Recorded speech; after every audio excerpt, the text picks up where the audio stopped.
Add Maths 2012, Paper 2, Question 11. So if we start with the car, it's travelling at 20 metres per second, does this for a minute. I'm going to mark that on as 60 seconds, I'm marking seconds, and then it decelerates. Now, I don't have a straight line tool on this. Can you make sure that you're using a ruler in the exam? We then have the motorcyclist. He was travelling at 26 metres per second. He does that for t seconds and then decelerates to reach the checkpoint at the same time. So we just think about the car, and we have that it was travelling for 60 seconds at 20 metres per second. We're asked to find this time here that's travelled for. With velocity time graphs, the area is equal to distance. So if I do 20 times 60, I can see that that is 1,200 metres. Now it was 1.3 kilometres to the checkpoint, so I know that the area of this triangle must be 100. So we just think about the triangle. Say time x with 20, so half the base times the height, and we know the area is 100, so 10x is 100, means that x is 10.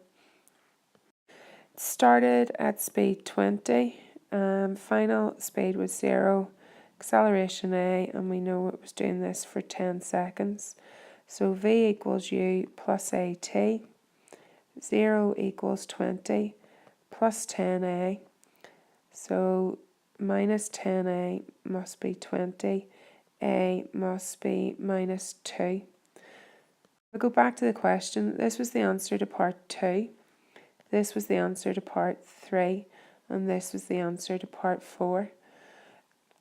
I've answered the questions, but I just haven't done them in the order expected. I've dealt with the information in the diagram and pulled out the key points as I saw them as I worked through. We've still got the same answers.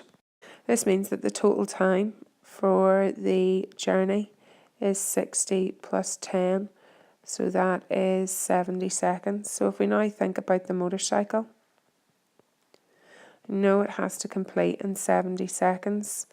Initially travelling at 26, and we know that this is t.